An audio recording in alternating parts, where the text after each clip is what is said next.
allergens! Hey everybody, welcome to Allergic Bites. But tastes good! Gluten-free. We are doing a cheesecake bite today. So, too hot to cook. Yeah. Still way too hot to cook. Too hot to wear a tie. Too hot to... like, you know that's saying a lot. It's saying a lot. It's like plus 35 here, just about every day, 35, 36. I think the one day we even had plus 37. And for us, like up here in Canada, man, like, yeah, no. Yeah. Not enjoying this at all. But I do understand now why people like just hide in the house in like really hot countries in the afternoon. I get it now. I totally get it. Like, let's just go take a nap. I just can't do nothing. So come on in, let's make some cheesecake. Awesome. Alright, got a new spatula. So, we're going to start off with, not hard to tell I'm in a good mood today, hey? Yeah. 250 grams of cream cheese.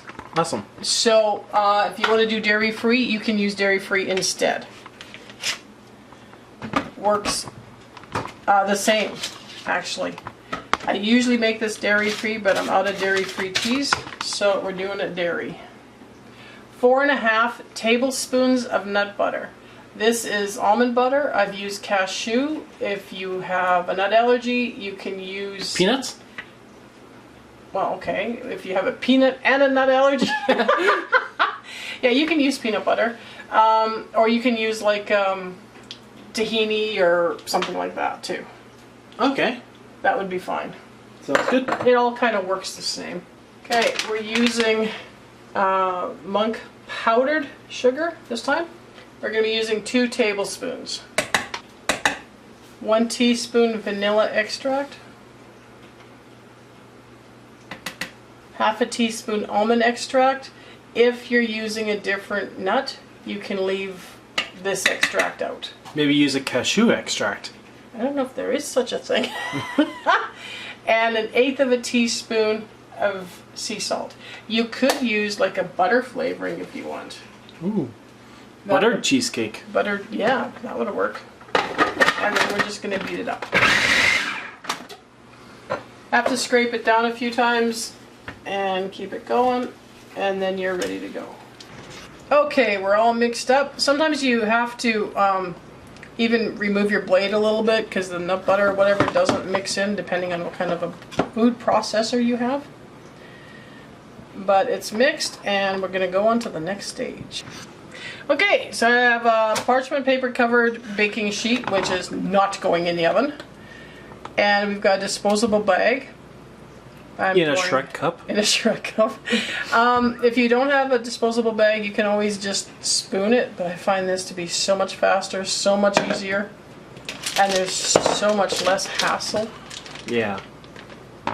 You can get them at like Superstore, Walmart, craft stores. Cooking stores. Yeah, cooking stores. Or you could even use one that isn't disposable. You could use one of the... fabric bags? Yeah. So then if you use this, you don't really need a tip for it, right? Okay. Okay. So you squeeze the top, turn it before you do anything. Okay. And then squeeze it. And you're going to want a fairly big... hole in the bottom. So, and now we're gonna pipe. Snip the tip and squeeze it out. Ew. Okay, my way is a lot better. So you're gonna make about a 2-inch circle with these, and then we're gonna stick them in the freezer. If you have a little bit of a tip on them, it's okay too. You don't have to squish it down. Okay. It kind of makes it look kind of cool once they're chocolated. Oh, we're chocolating you? Yep. Yes. So depending on how big you make, depends on how many you get. So I've gotten 22, I've gotten 18, I don't know, what am I getting here? 2, 4, 6, 8, 10, 12, 14. Apparently they're bigger than they were yesterday. Well, let's just make a scrap. That one's mine. There you go. There, we got a scrap one. So we're gonna stick these in the freezer and we'll see you when they're nice and hard. Okay, so we had them sitting in the freezer for, I don't know, maybe a couple hours. 45 minutes is, I would say, the least you can do. You want to make sure that they're solid.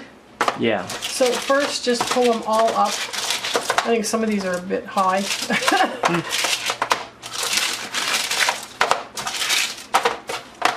There we go. All pulled up. We melted chocolate. We've got a video if you want to see how I melt the chocolate. This is a dark Enjoy Life. I know it's got dairy in it, but this is the only chocolate we actually have in the house, so yep. That's what we do. Okay, so chocolate's melted. I'm leaving it on the hot water just so that it stays melted. In this heat? In this heat, yeah, I know.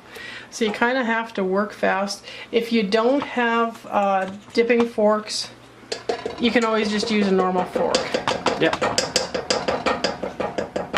Just bang some of the chocolate off and move it over. And do them all? And do them all. Do them Same quickly? way. Yeah, you should actually do them fairly quickly if you can. If your chocolate gets thicker, Yeah. then take your pot off. Boil your water again, put your pot back on, well, shut your water off, put your pot back on and mix it up. That's about the way you do. That's about what we do, and we'll show you when I'm done. Okay, I think I might have forgot to say 255 grams of chocolate. Okay. That'll do you for this recipe. So I took my bowl off, reheated my water, shut the water off, took it off my heat, put my bowl back on, and these are done. Awesome. But when you flip them over, sometimes a fork will leave some unchocolated. That's not good. Okay. I knew you wouldn't approve. So just dip it in your chocolate. Try to leave them, I don't know if it's just because it's so hot in here or I'm touching them as little as possible. Yeah. And then just fill your holes up and then you're good to go. If you haven't left them in the fridge, if you haven't left them in the freezer long enough, sometimes you end up with bigger holes? Yeah, bigger holes. Or if it's taken you too long to dip them.